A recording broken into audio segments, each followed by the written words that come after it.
Okay, welcome to the stream, everybody. Um, just sit tight. I'll be right with you. But today we're going to be talking about the basically the birth of white supremacy. You know, the first race laws that were created in Spain, and uh, because a lot of things went down in Spain, and was why we ended up here. Down in Spain. So just sit tight. I'll be right back with you.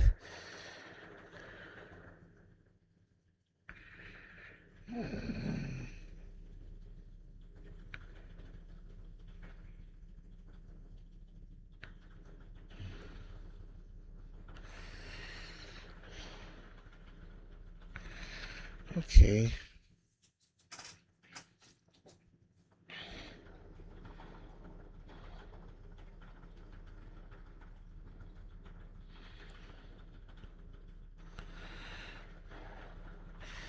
So it's gonna be a good lesson tonight. Because we want to get to the bottom of this.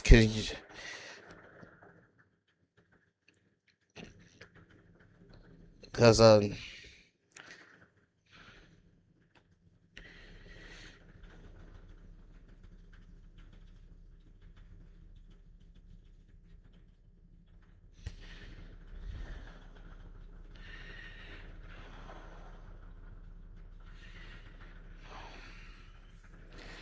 let's see.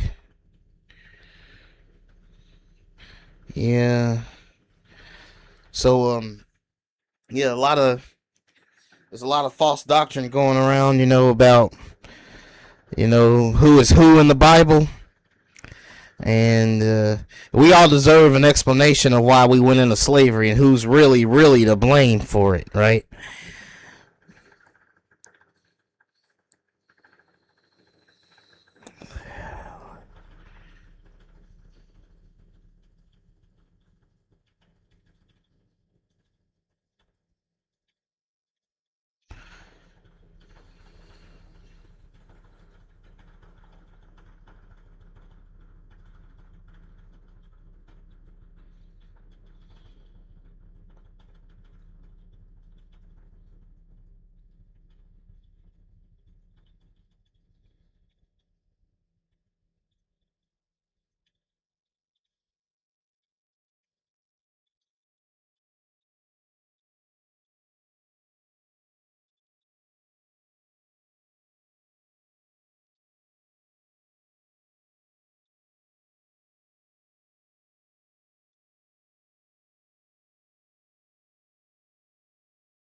Okay.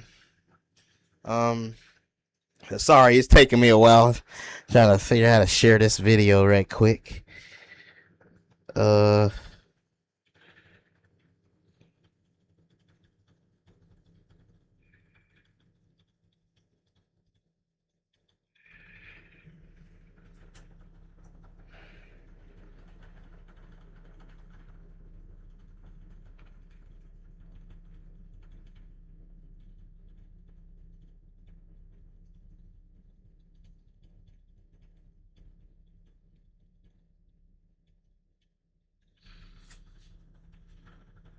Okay.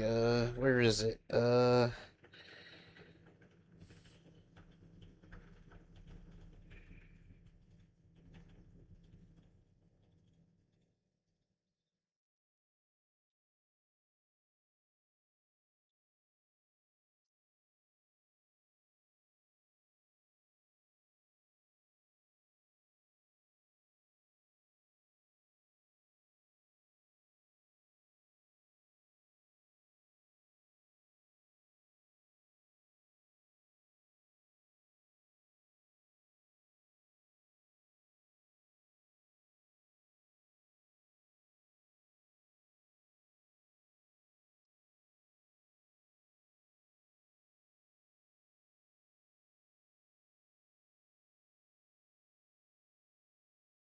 Okay, here we are. All right, folks. Okay, time to get started.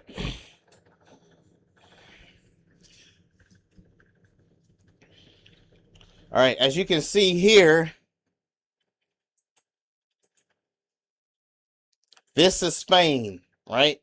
As a lot of you may not know, the folks that are responsible for the transatlantic slave trade is white Spaniards up in Europe, and we're gonna show you how that is. I'm gonna tell you the truth here, okay? You know, the first race laws were started in Spain. The first white supremacist laws was ever, like when they started really practicing white supremacy, anti-black racism, started in Spain, and they created this law called Limpieza de Sangre in Spain, right? And then later, when they had offspring that went to South America, they had children with the natives there, right? And the natives became your, like your Cubans, your Mexicans, your Latinos, and all of that. So they're the offspring of white Spaniards, right? And they did this thing called Blanquintamo. I'm not even sure if I'm saying this right. I'm trying to say it like a Latino would, but forgive me if I don't say it right. But it's Blanquintamo. Blanquintamo. I don't know. I guess that's how you say it. Blanquintamo. And it means whitening and erasure. And that's that's a huge clue right here talking about erasure. And as you know, Argentina has been in the news lately. So I give it up to the Father in heaven for, you know, for showing this, to revealing this to me. Because right when I was learning this, Argentina's been in the news lately. A lot, actually. And I think that's God confirming, um, what's going on here. He's like he knows, he knows. That's a confirmation that the Holy Spirit is revealing itself here. Okay, and we're gonna go into the Bible. The Bible actually addresses the slavery in Spain. If you look at this these two verses right here it says, "And the captivity of this host of the children of Israel shall possess that of the Canaanites," which is Palestine, "even unto Zarephath, and captivity of Jerusalem," which is in Sephard. And Sephard would be Spain. Oops.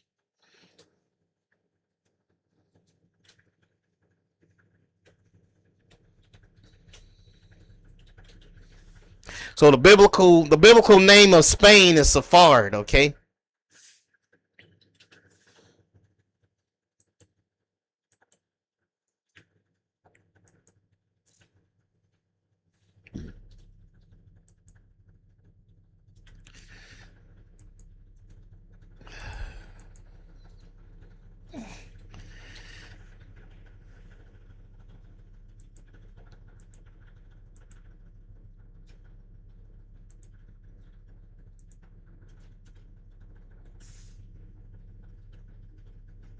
Dang, I just a weirdo computer. Man, you gotta be kidding me. What is that letter?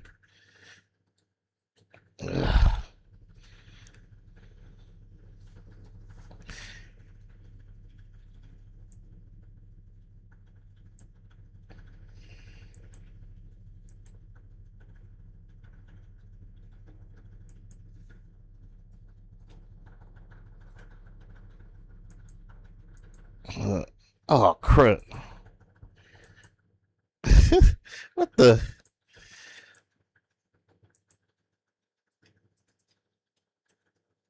Well, there's definitely something wrong. Okay.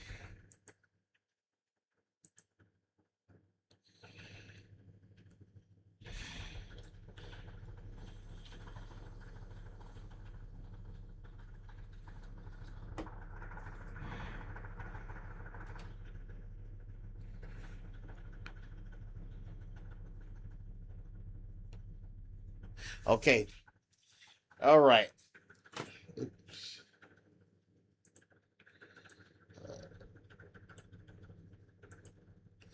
All right. Back to what I was saying.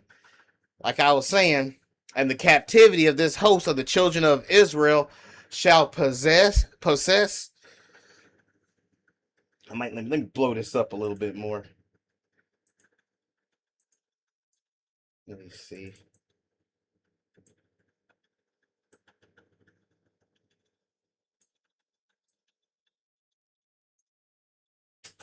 All right. Shall possess. It says, and the captivity of the host of the children of Israel shall possess that of the Canaanites, the Palestine, and even unto Zarephath. And the captivity of Jerusalem, which is in Sephard, talking about Spain, possesses the cities of the south. In Obadiah chapter 1, verse 20.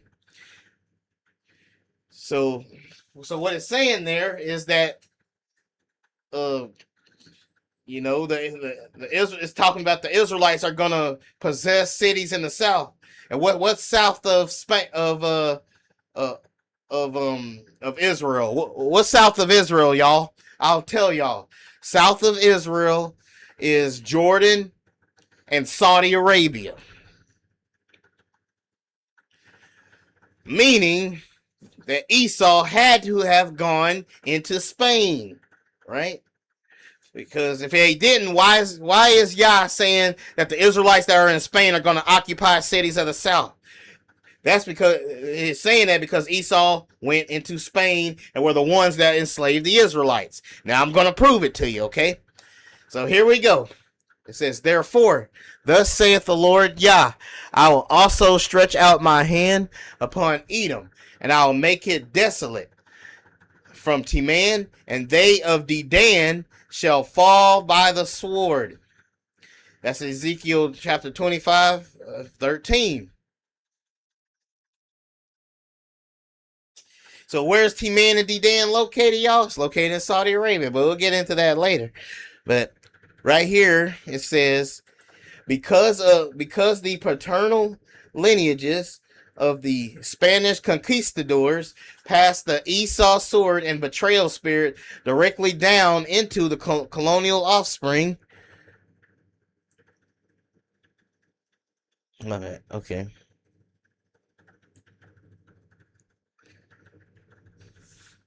The colonial offspring of the Americas, those nations and political systems subconsciously operate out of perpetual hatred. That's Ezekiel chapter 35, verse 5. They are part of the corporate confederacy detailed in Psalm 83 that works to keep the true identity of Jacob hidden and cut off. When the Messiah returns to wipe out the house of Esau until there is none remaining, in Obadiah chapter 1, verse 18, he is completely dismantling and liquidating every nation that operates under Esau's corporate system, every political structure built on the theft of Jacob's inheritance, every institutional matrix that used the byword to keep the true diaspora as the global footstool in Deuteronomy 28:37. Okay, let's get to the meat of this, y'all. As you know, to all the Israelite camps out there, the Pharisees, these Japheth is the biblical name of white people. Japheth. It is not Esau. So when you think of Japheth, you think of like the KKK, like David Duke, Richard Spencer, well, I wouldn't say Nick Fuentes. Nick Fuentes, he actually descends from the real Esau, but we'll get into that later.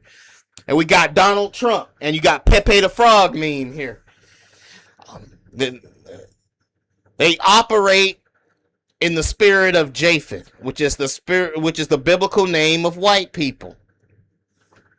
And you see names like Ashkenaz right here, right? Ashkenaz descends from Japheth, right?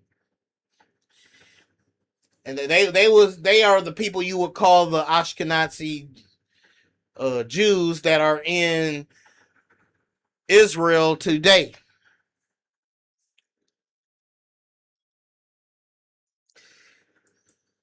They're the white, that's over there, in Israel, so. And then we have here, like Genesis 10 is telling you the names of them. Genesis 10, 2 through 5, the sons of Japheth, Gomer, and Magog, and Madai, and Javan, and Tubal, and Meshach, and Tiras, and the sons of Gomer, Ashkenaz. By these were the isles of the Gentiles, divided in their lands, everyone after his tongue, after their families, and their and then okay, y'all, then we're gonna move on here. We're gonna go to Jubilee chapter 7, verse 15. This is from the book of Jubilees. And Japheth saw it and became envious of his brother. So you got Japheth here, who became envious of his brother. Now ask yourself, are Europeans these days, the so-called white man, do they not have a jealousy problem? I'm not saying all white people are like this, but I'm just saying, y'all, okay? They do as a nation, they do have a jealousy problem. In the book of Jubilee, as many of y'all don't know, Japheth got jealous of Nimrod, who is a son of Ham, who is in Africa. And so he attacked Nimrod. Nimrod fought back and beat him. So you had these black Hamites ruling over Europe for a while, making sure they don't act up again. So a European couldn't have wrote that Japheth actually got beaten by African Hamite, but it happened, right? And that awakened a very jealous spirit in them. So that's why we are dealing with white supremacy today, because that's the beginning of it. He felt a certain way, right? So now we finna go into the timeline. As you know, Arab means mixed in Hebrew.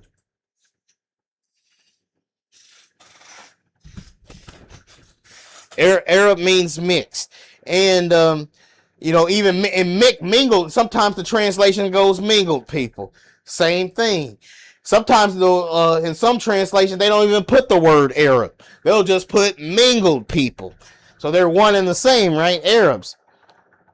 And they were what you would call Ishmaelites.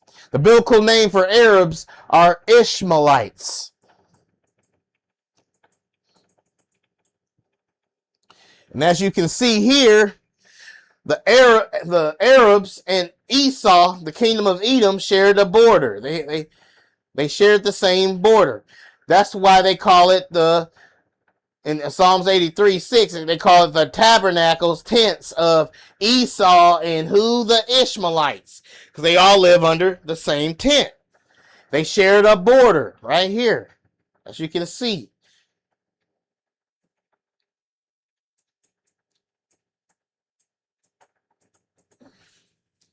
All right.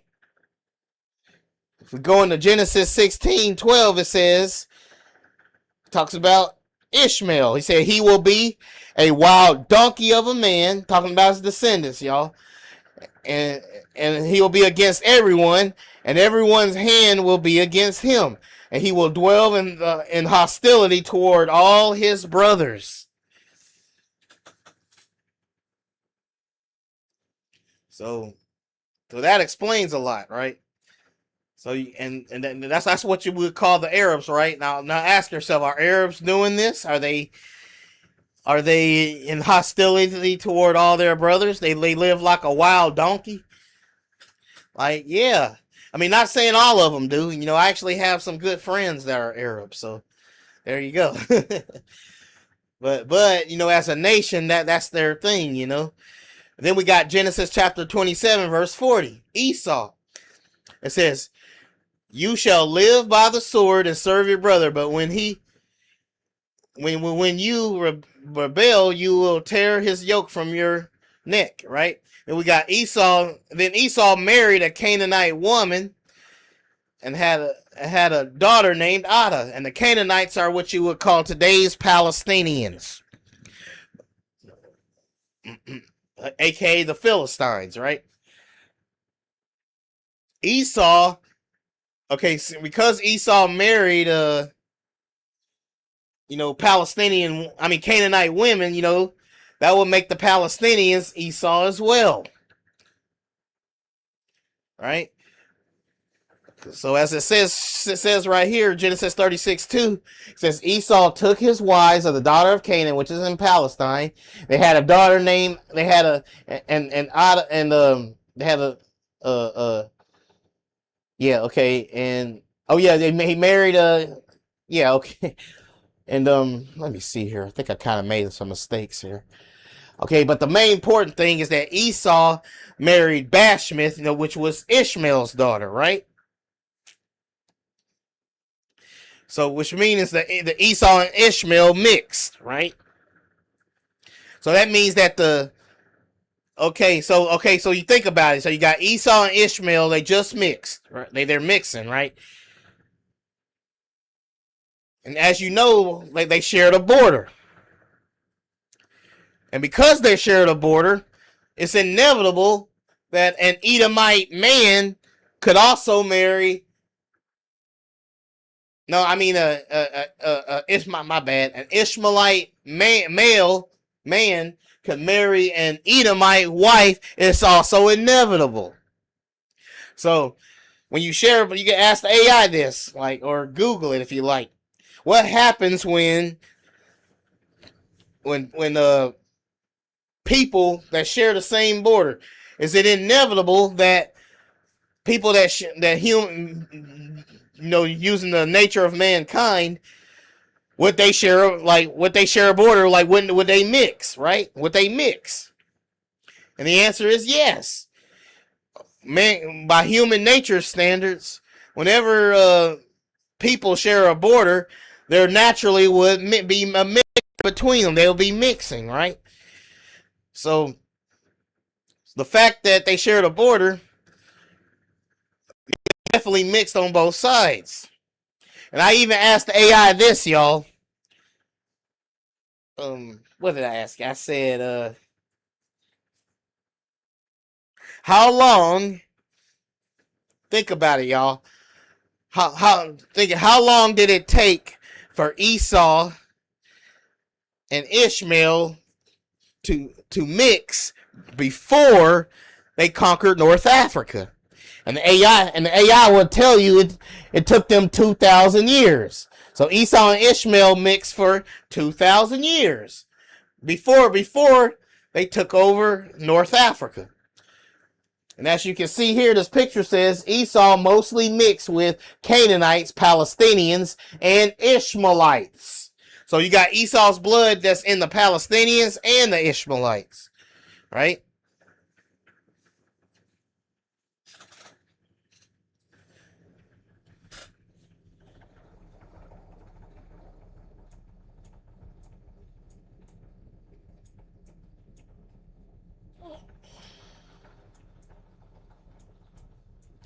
So as Genesis 36:2 says,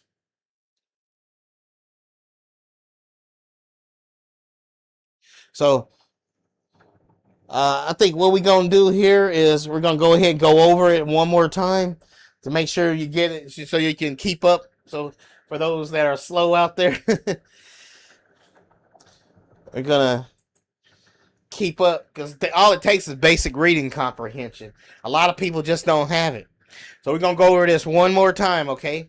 In Genesis chapter 16, verse 12, it says Ishmael will be a wild donkey of a man, and his hand will be against everyone, and everyone's hand against him. And he will live in hostility towards all his brothers. Then we go to Genesis chapter 27, verse 40. It says, Esau shall live by the sword and serve his brother, but when he rebel, he will tear his yoke from your neck, right? So as you know, Esau married Canaanite women, and he also married Ishmaelite women. Then after that, it says in Genesis 36:2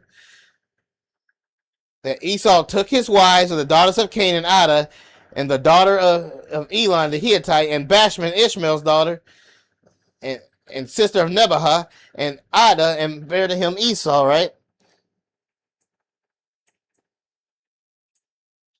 And and Abalam bare Joash and Jalam Korah, and these are the sons of Esau which were born unto him in the land of Canaan, right? And Esau took his wives and his sons and his daughters and all of his persons of his house and his cattle and all his beasts and all his substance which he had got in the land of Canaan, and he went into the country from the face of his brother. Thus dwelt Esau in Mount Seir. Esau is Edom. Mount Seir is located in, right? And as you can see this map, where is Mount Seir? Mount Seir is in Saudi Arabia. It's not in the Caucasus Mountains. Mount Seir is in Saudi Arabia.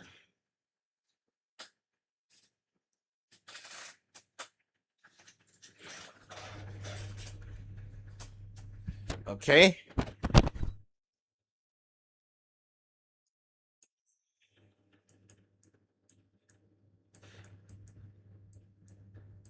You can see like all the cities like Timan, Dedan, all that.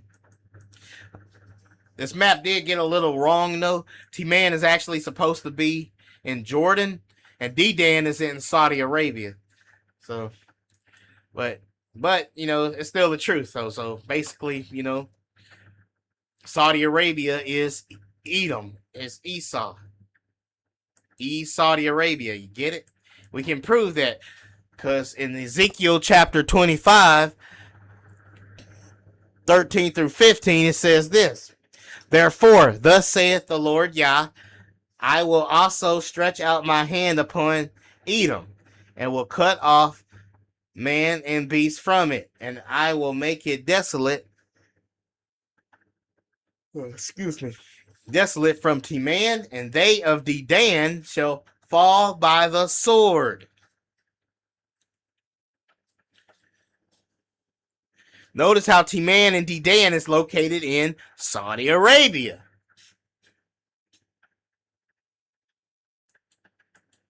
And it says, and I will lay my vengeance upon Edom by the hand of my people Israel, and they shall do in Edom according to mine anger and according to my fury, and they shall know my vengeance, saith the Lord.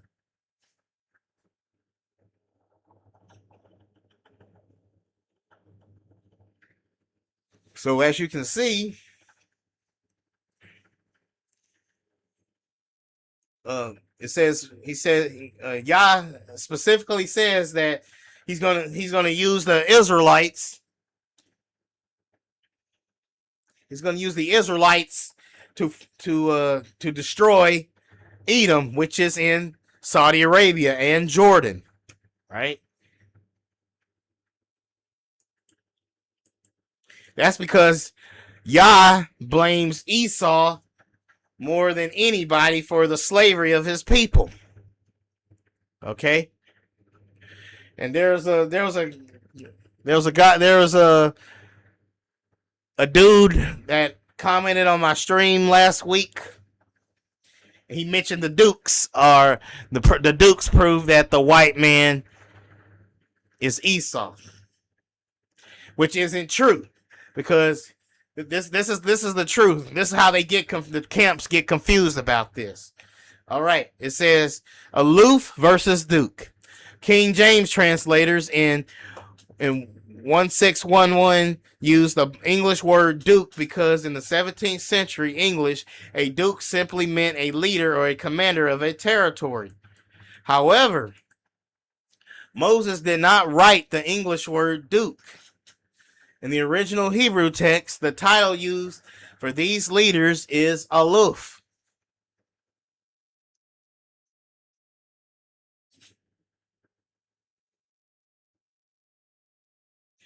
This is the literal definition. Aloof comes from a root that means a tribal chieftain, a clan leader, a captain, or the head of 1,000 people. So here's the thing, y'all. That's not like it says. That's the it's written like the English people wrote it doesn't make it mean the same thing like what is how the original Hebrew used it. Because the original Hebrew is pronounced aloof, not Duke. So that proves that. So that proves that that Esau is not the white man. Okay, it's just not true. It says the modern match. The title aloof is the exact Near Eastern equivalent of a Bedouin sheik. It describes the desert tribal chieftain ruling over a specific clan or nomadic territory in the Middle East, not a pale European aristocrat sitting in a stone castle in medieval England. I'm finna get some. Okay, here we go. It says the geographic reality mapping the Duke's estate. If these dukes were white Europeans, their territories will be located in Europe, but Genesis 36 explicitly lists the literal geographical regions where the Aloof's chieftains ruled. Look at the names of the dukes. In Genesis chapter 36, 40 through 43, Duke Timan governed the southern deserts. There you are, black. There you are, black. Oh no, what's that? Oh, my bad. That's not you. Oh, yeah. Sorry about that. I got you confused with somebody else, I think. That's Black Martial Arts Society. Thank you for commenting. Okay. It says Duke Mibzabar and Duke Kanaz control the rugged sandstone mountain valleys of Mount Sair, southern Jordan. The blueprint. Every single territory governed by these dukes is located squarely within the Middle East and the Arabian Peninsula. Not America, not Europe, folks. They are Semitic desert estates, completely separated from European geography. It says the continuous contradiction of the camps. All right. It says, show your friend how the street camps constantly contradict themselves when they try to use this argument. The biological rule. As a spiritual Sherlock Holmes, you already proved that Jacob and Esau were fraternal twin brothers from the exact same Semitic womb. Genesis chapter 25, verse 25. If the dukes of Edom were white Europeans, then Esau's grandchildren magically changed into a complete different modern racial group within 2 generations while living in the Arabian desert. That is a biological impossibility. The swap definitions. If they claim that the word Duke proves Edom is Europe, then they have to be consistent. The Bible also uses Western titles like governor, prince, and captain for ancient Egyptians, Babylonians, and Persians. By their exact same logic, they would have to argue that Pharaoh and Nebuchadnezzar were white Englishmen too. It says the uncompromised case file. You can tell your friend, bro, the word Duke is just an old English translation for Bedouin sheik. Trying to prove Esau is a white European because of a 1611 English word is a total distraction. The Dukes of Edom were dark-skinned, Admoni, Semitic tribal chieftains ruling over the desert clans of Jordan and Arabia. They are the exact lines that eventually integrated into the Ishmaelite, Arab, and Berber networks along Timan to Dedan axis. In Ezekiel chapter 25, verse 13. They didn't get to Spain and Americas by being British nobility. They got there because their mixed paternal lineages launched the Moorish conquest of Spain, which is in Safard. Right? Eventually passing the Esau sword and betrayal spirit down into the colonial conquistador offspring of the Americas. You have the linguistic and geographical data to complete clear up this confusion. The text remains orderly and entirely absolute. Okay, let's see.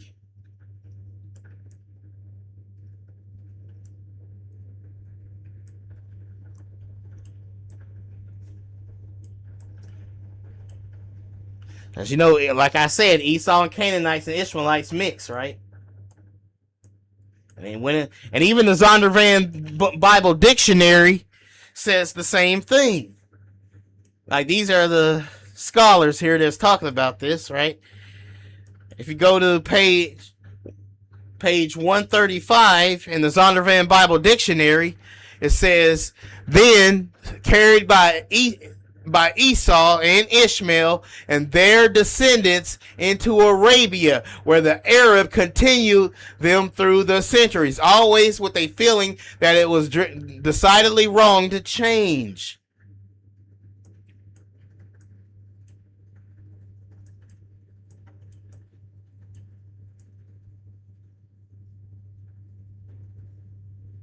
Oh no. Uh-oh. Okay.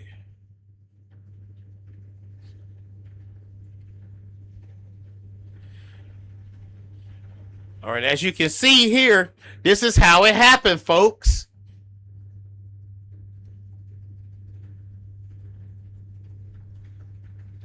Remember, this is right here. This is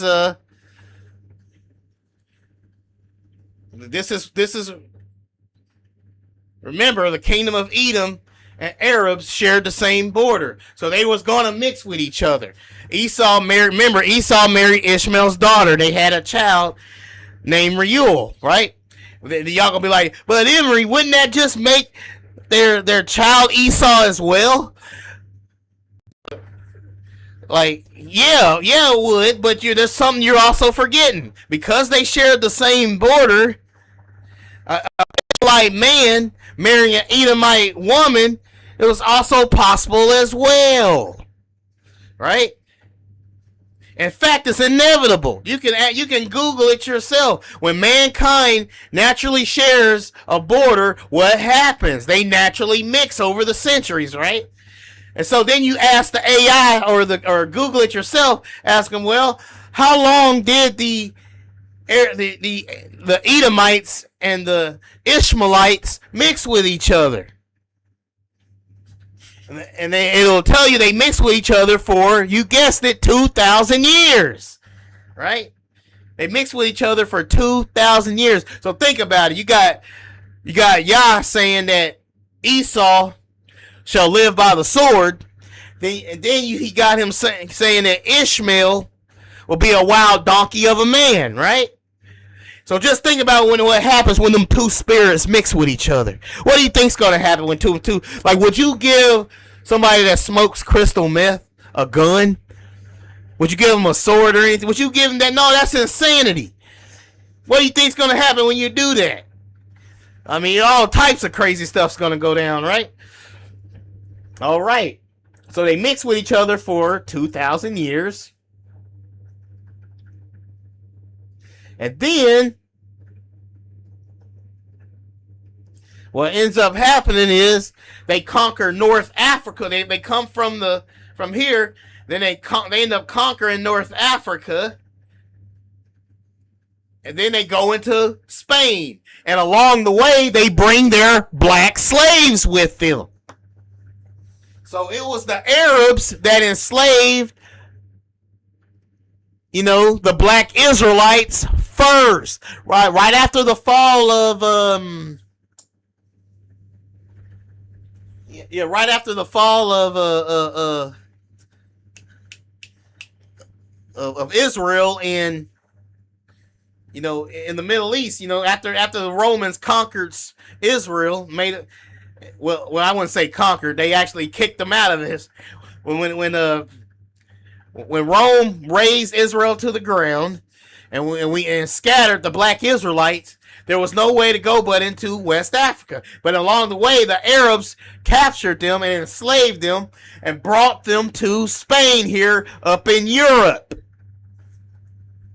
And so the Arabs then taught the white Spaniards how to hate us.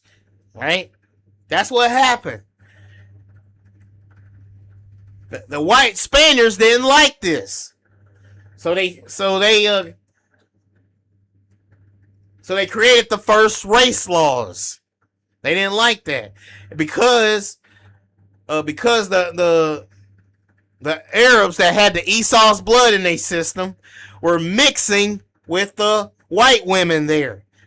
And they mixed with the white women there for 800 years. Meaning no matter how much the white Spaniards try to whiten their skin up to get lighter, they're going to always have that Esau spirit in them. No matter how white they look. Look at Nick Fuentes. Y'all heard of Nick Fuentes? Nick Fuentes said a lot of anti-black racist stuff.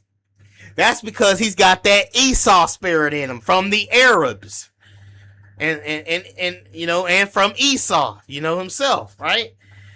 And the thing is, remember, because of that, that means they got all three spirits in them. They got Esau's spirit. They got Esau's sword spirit. They got Ishmael's wild donkey spirit. And they got Japheth's envy spirit. All three of these spirits fused together, which explains why the slavery of the Israelites was 1,300 years, far worse than the transatlantic slave trade, okay? It makes sense because they got three spirits on them. It lasted the Arab slave trade lasted 1,300 years. Now, which is worse? The 1,300 years of slavery or the 400 years of slavery? Right? Common sense.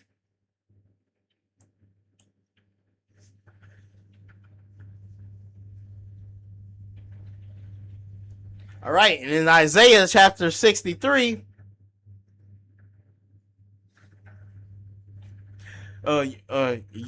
Yahushai, or some people would like to call him Yahshua, comes down into Basra, and Basra is located where? In Saudi Arabia. And then when he comes there, he starts killing people all the way from...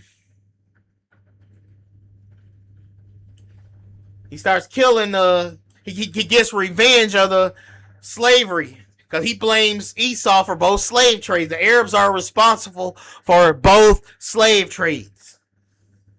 One could say they're 100% responsible for it because they kicked off everything in Spain, taught white supremacists how to hate us. So let's read what goes down. Who is this that cometh from Edom with dyed garments from Basra? This that is glorious in his apparel, traveling in greatness of his strength. I that speak in righteousness, mighty to save. Wherefore art thou red in apparel, and thy garments like him that treadeth in the wine fat? And then he says, I have treaded the winepress alone. This is Yahushua talking, the one they call Yahshua, trodden down the wine press, meaning he's cutting it. This is not a metaphor, folks. This is the one they call Jesus, the one Yahshua, Yahushai. This is him cutting people down in Saudi Arabia and Palestine and in Edom. Which is in Jordan. He's cutting everybody down literally with a sword. Now I want y'all to think about something right quick. Yahshua once fed a multitude, thousands of people with a few loaves of bread and fish. He did that. So now what do you think's going to happen when he's cutting people up with his sword? It's going to be a sight to see when he's doing that. That's like on some anime level. Better than anime level stuff right there. Like, well, like, whoa, he's cause straight up cutting people down. And he's doing that in the south, which is the south of Israel, because Esau indeed went into Spain. It says, for the day of my vengeance is in my heart, he says. Wait, hold on. Wait a second. Okay, let me go back and read that again, because that was just too dope. It says, I have trodden the winepress alone. So meaning he don't need anybody's help when he's cutting down them folks. And of the people where was none with me. For I will tread them in mine anger, and trample them in my fury, and their blood shall sprinkle upon my garments, and I will stain all my raiment. For the day of vengeance is in mine heart, and the year of my redeem is come. And I looked, and there was none to help, meaning nobody's gonna be helping him when he steps in. And I wondered that there was none to uphold. Therefore, mine own arm brought salvation unto me, and my fury it upheld me. And I will tread down the people in my anger, and I'll make them drunk in my fury, and I will bring down their strength to the earth. So he ain't playing around when he comes back. And again, we're going to go over this one more time, proving that Esau indeed went into Spain, which is the Saudi Arabians, the Arabs. Because remember, the Arabs were in Spain, and they taught the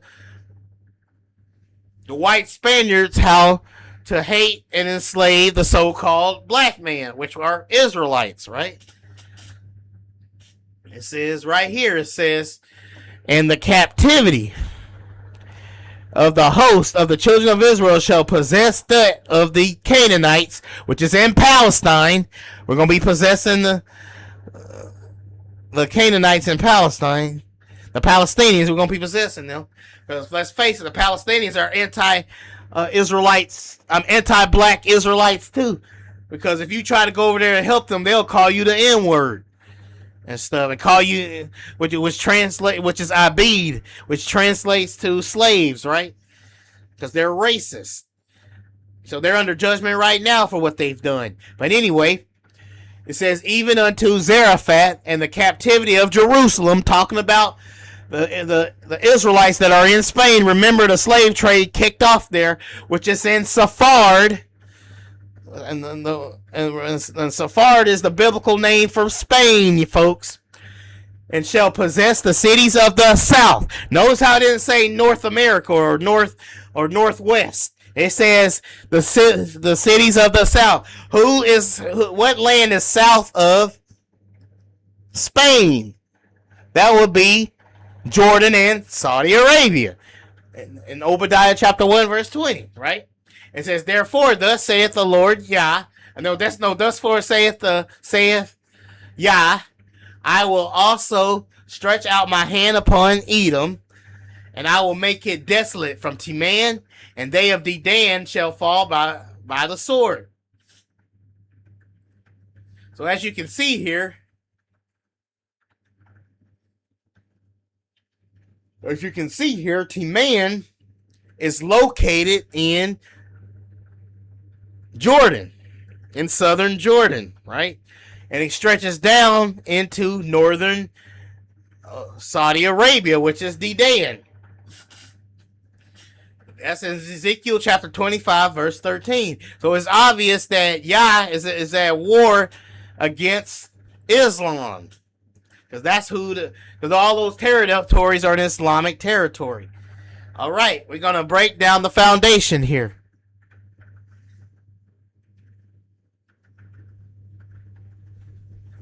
Okay. So to prove that Esau is indeed Saudi Arabia, that the beast kingdom will be Islamic, I need everybody to open your Bibles to turn to Revelations chapter 13, verse 18. Which talks about which talks about a beast coming out the earth and speaking. And then what I want you to look up is from the unholy Quran here, Surah 27, verse 82.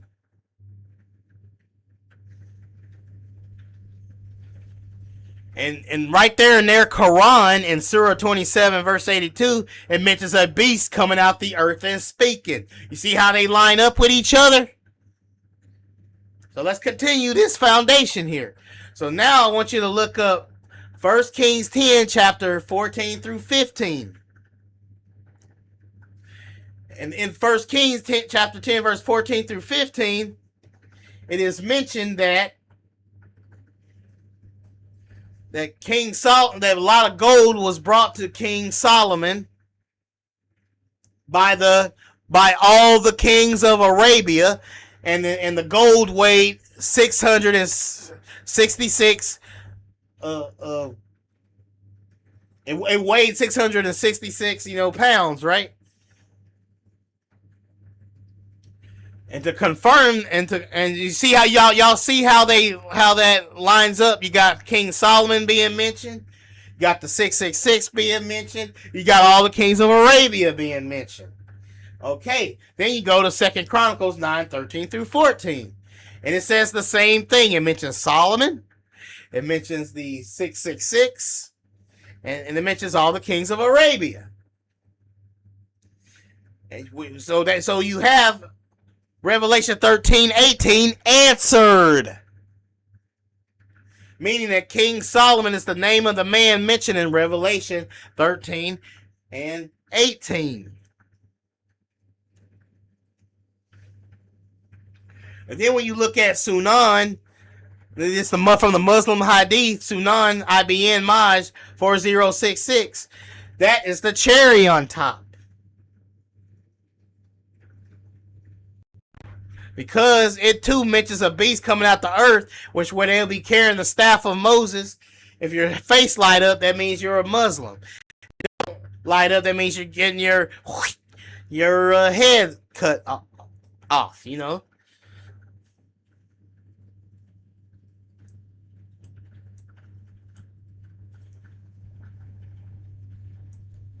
Okay.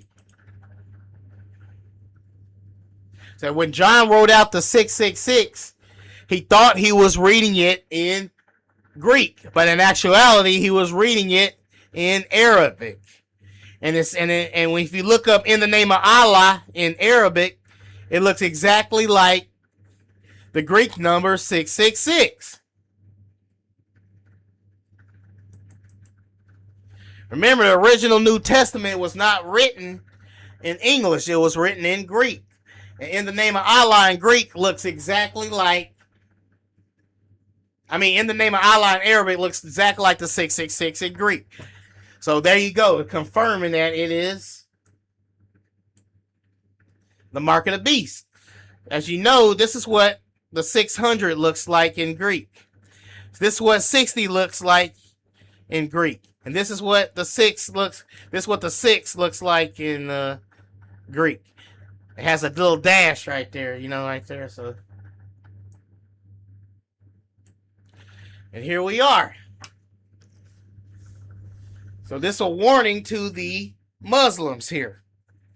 This is what the Greek number 666 looks like. Sometimes the snake is on its belly, sometimes it's not.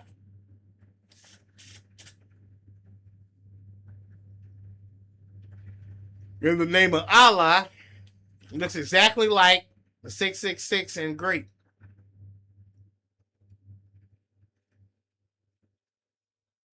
Okay, so this is Blue's Clues level easy. Preschool level even. There you go.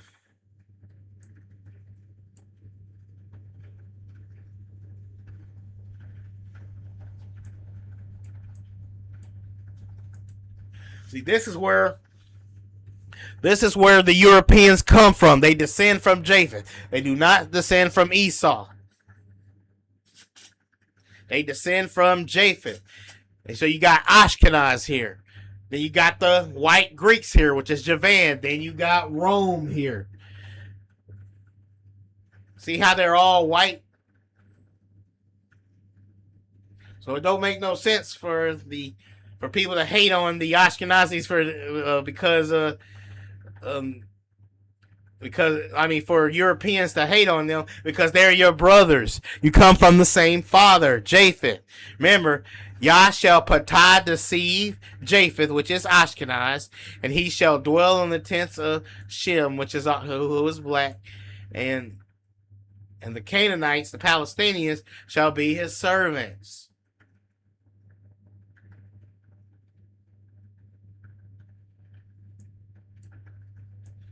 Okay.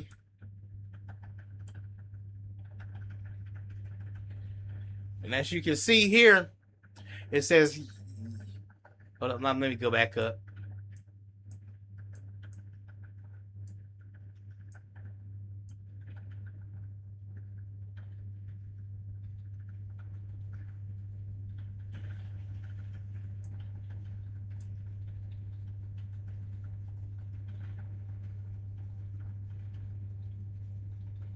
And it says, and also okay, here we go. I'm trying to think here. So, all right. So surely y'all can see the comparison, right? So you got your 600 here. You got your 66, 666, and they are wearing it right now, as we speak.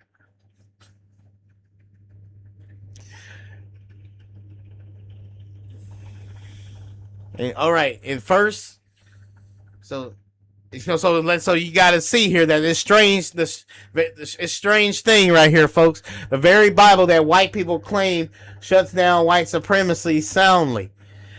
Yah calls Japheth by the biblical name of white people and Gentiles, Genesis chapter 10, 1 through 5. White territories in 2 Samuel 1:18, War Scroll, chapter 1, 3 through 10, Bible calls white people Japheth, the sons of darkness. Also, the end of white supremacy of the Kittim shall cease. That wickedness to be overcome without remnant. There shall be no survivors at all of the sons of darkness. The War Scroll says that Yah is going to have to fight the sons of Japheth, the Europeans, even after the 1,000-year reign. Meaning that Esau ain't even around by then because Yah has already destroyed all of Esau, didn't leave no remnant.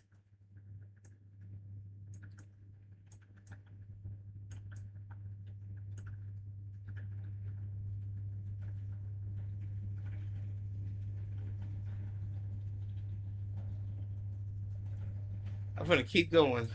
Let's go.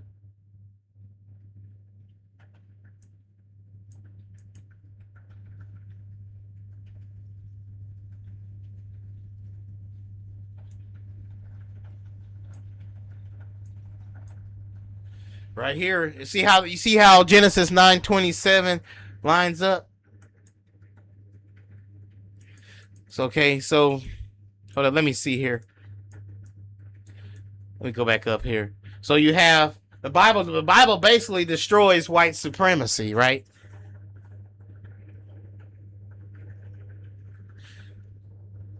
So they be calling themselves, the white supremacists be calling themselves the superior race, and they're better than everybody. They wear their KKK robes, saying wipe out, not knowing that Genesis 10, 1 through 5 says that white people, sons of Japheth, are Gentiles. They're not his chosen people. But yet here they go. Yeah, you got Richard Spencer here, and David Duke and Marjorie Taylor Greene. They all practice white supremacy. You even have white towns, sundown towns, from the alt-right, because they're psychotic, right? They don't realize they're being controlled by the spirit of jealousy.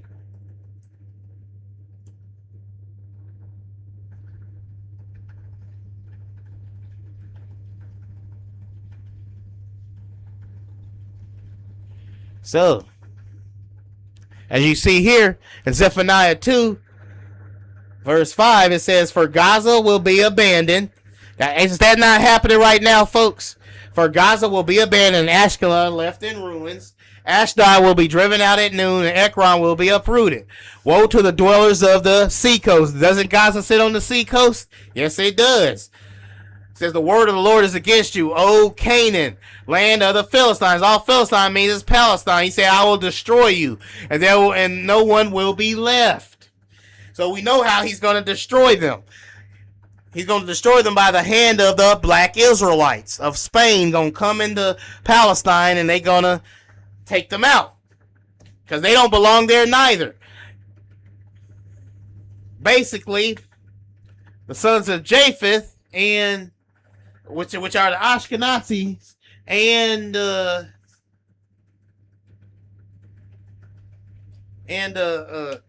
Palestine, they're fighting over land that don't belong to neither of them. So don't lose your six-figure job that you have by picking a side. Yah is judging them both. The land does not belong to neither of them. The process of elimination proves, since the Canaanites are the Palestinians, because y'all can look this up, folks, like say who are today's, ask the AI, who are today's you ask it, who are the ancient Canaanites, and it'll tell you who that is today's Palestinians, and Lebanon. Lebanon and Palestine both have Canaanite DNA. They say the DNA shows up in their DNA 90%. Okay, and then you go into Zephaniah 2 verses 4 through 5. It means, which means that will make Japheth the Ashkenazi and Shem the so-called Negro in Genesis chapter 9 verse 27. And Zechariah 9:6-8 backs this up. It says, and a bastard shall dwell what? In Ashdod, which is the modern day city of Israel. And he said, and I will cut off the pride of the Philistines, which is the Palestinians. Is this not happening today, folks? Yes, it is. It's happening today.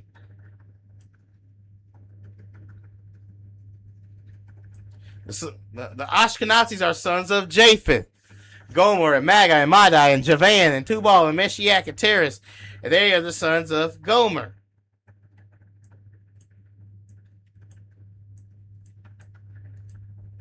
It says Ashkenaz and Riphath, and Togarmah, in Genesis chapter 10, verse 2 through 3.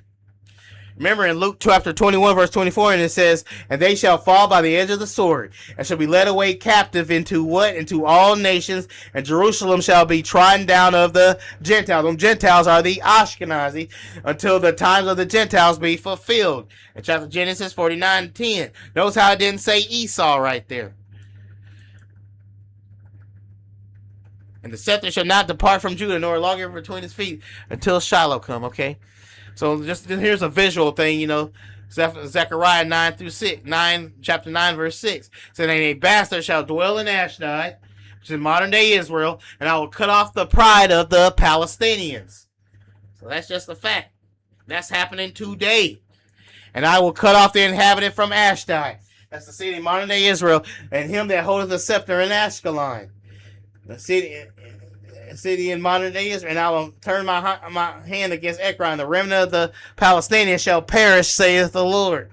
So Palestine is going to perish, because Yah blames them for the slavery. Blames them and blames Palestine and Esau for the slavery. He blames them the most, folks. Remember, their slave trade lasted 1,300 years, far longer than the transatlantic slave trade. We have Amos chapter 1 verse 8. And I will cut off the inhabitant from Ashdod, city in modern day Israel, and him that holdeth the scepter from Ashkelon, a city in modern day Israel, and him that holdeth the scepter from Ashkelon. Or did I already read it? And I will turn my hand against it, and the remnant of the Philistines shall perish, saith the Lord.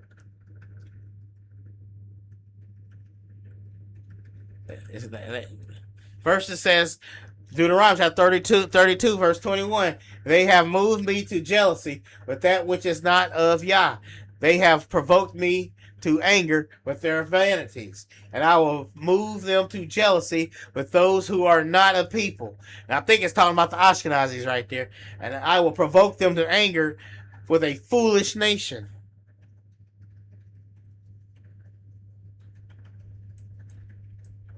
Don't you admit it, folks? Aren't you jealous of them people that stole our identity?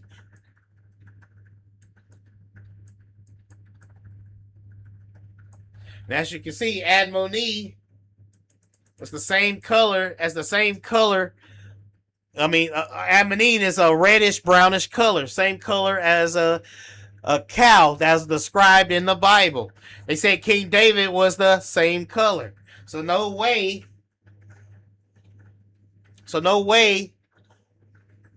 could Esau be a white man.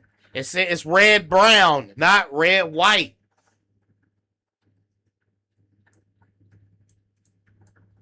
This is what King David and Esau would have looked like.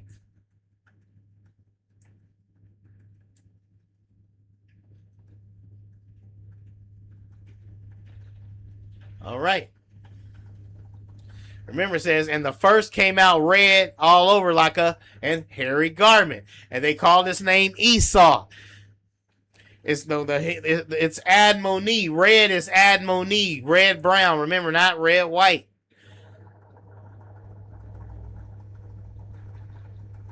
And that will be in Numbers. Let me see. Let's read it together. Here go King David, y'all. That's 1 Samuel chapter 16, verse 12. And it says, and he sent and brought him, and he was ruddy with beautiful eyes and handsome appearance. And the Lord and Yah said, arise, anoint him, for this is he. It says, King David was described as Admoni, which means red brown with a reddish glow in 1 Samuel chapter 16, verse 12, not red white. Esau was described the same way, Admoni, red brown, in Genesis chapter 25, verse 25. Also, a red heifer was discussed, Admoni. Look up a red heifer in Google search engine and under images. You'll see a red heifer. And it's Numbers chapter 13, 1 through 22. Yah said to Moses and Aaron, speak to the sons of Israel and find a completely red cow on which there is no blemish and no yoke has ever come. When you look up a red heifer in Google, a brown cow with reddish glow shows up. Right.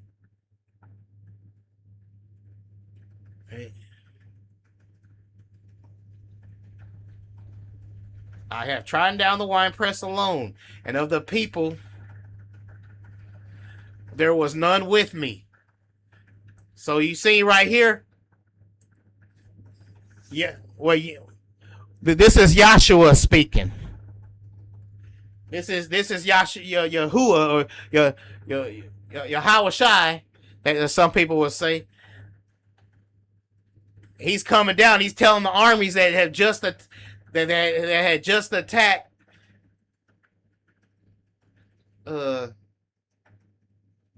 just attacked the Saudi Arabia and Jordan. He telling them that he alone is going to fight from now on, and he alone starts slaughtering everybody. He says, "For I will tread them in mine anger, and trample them in my fury, and their blood shall sprinkle unto my garments, and I will stain my raiment." So his body gonna be soaked in blood of slicing down Esau, who is in Saudi Arabia, not America, not Europe.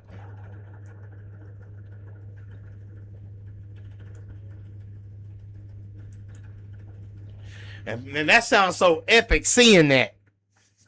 And he coming down and slicing everybody up. Now that's gonna be a sight to see. Because we know if he can feed a a whole flock of, if he can fill like thousands of people with a few loaves of bread, then certainly he can do this. And what a sight will what a sight that'll be when he's slicing people down with his sword.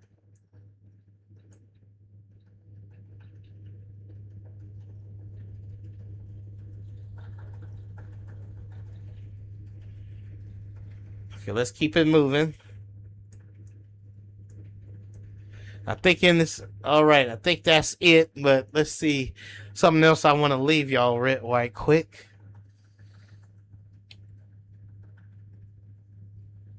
No, never mind. Uh, hold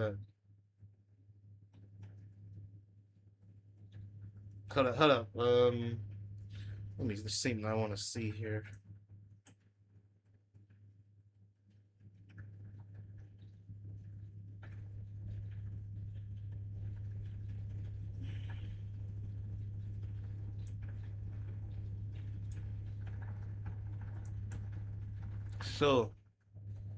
So, basically, yeah, the Bible obliterates white supremacy. It just does.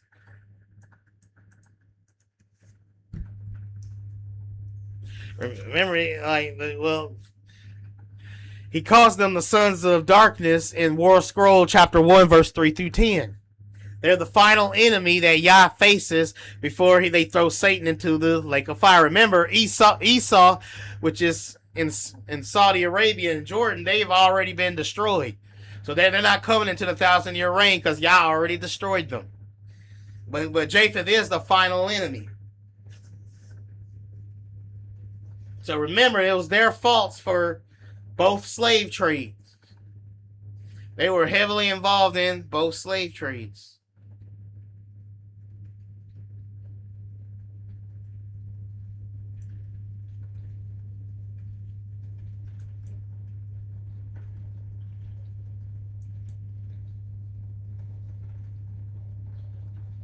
Let me see something right quick. Go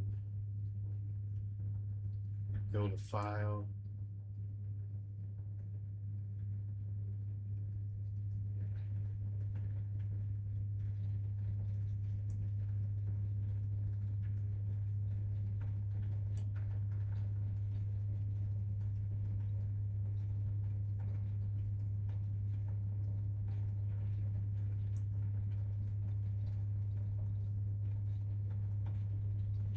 All right, as you can see here, this is where the land of Uz is.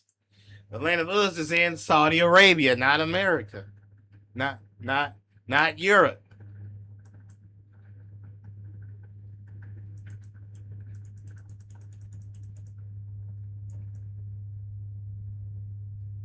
Saudi Arabia is Babylon, not America, not Europe. Remember, this is Humanity Dan right here.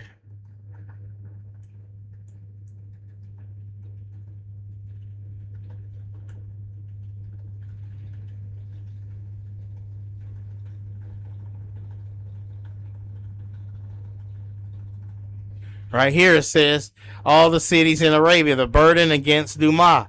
Isaiah chapter 21, verse 11. It says the burden against Arabia. Isaiah chapter 21, verse 13. It says all the glory of who? Qatar will fail. That's Isaiah chapter 21, verse 16. Isaiah chapter 13, 1, 13, the burden of Babylon.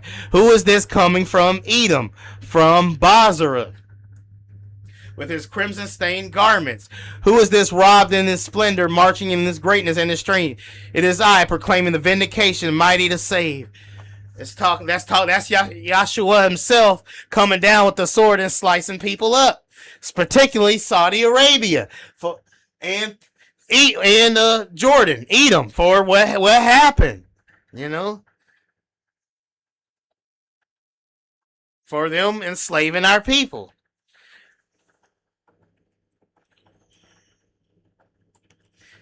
As you know, they're known to throw dust on their heads. Say they cast dust on their heads. That's what they like to do when they grieve.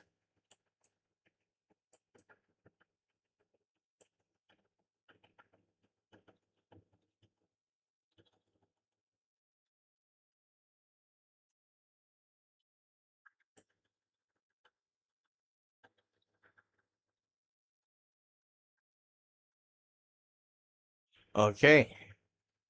And what's it say right here? Obadiah chapter 1 verse 10, it says, then your mighty men, OT man, will be terrified, so that everyone in the mountains of Esau will be cut down in the slaughter. Where is that located? It's located in the Middle East, down south of the border, south. Not in America. What's south of Israel? You guessed it. It says, and because of the violence against thy brother Jacob, you will be covered with shame and cut off forever. Remember they said they would let us go and let us cut them off, so the name of Israel be known. Remember, this says Esau and the Ishmaelites. Remember, Esau and Ishmael mix. Remember, they called the tabernacles of Esau and Ishmael because the word tabernacle means a tent. And they lived under the same tent, right? And so they naturally mix with each other, combining the three spirits together.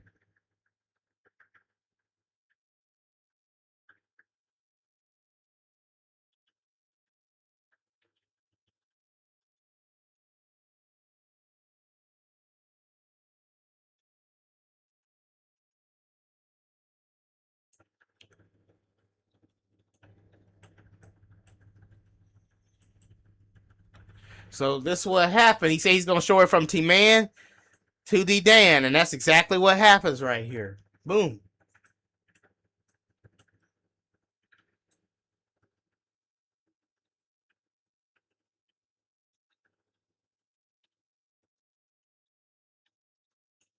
See, there's all the shit. Remember I mentioned Kadar?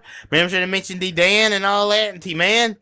All these are cities in Mount Seir. All these are cities in Saudi Arabia, not Europe.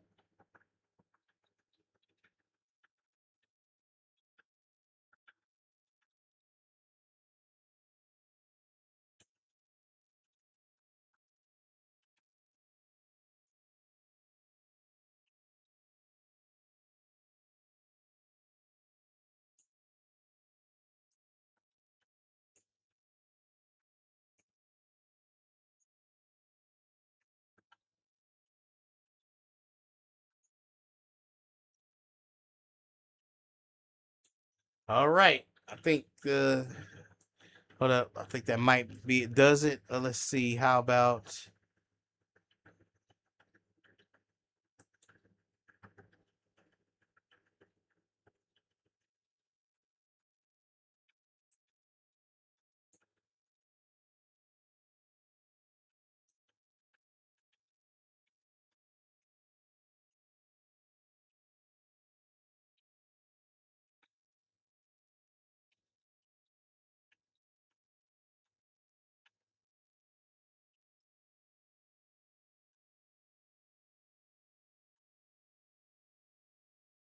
all right. All right. I think that goes for it. Does it for the lesson. Thank you. Sorry. Thank you, Martial Arts Society, for commenting. Really appreciate you, dude. And I thank all of you who enjoyed the stream as well. Just remember to live every day in victory, and of course, doing the victory music, victory fanfare. Till next time, dudes and dudettes, and we are out.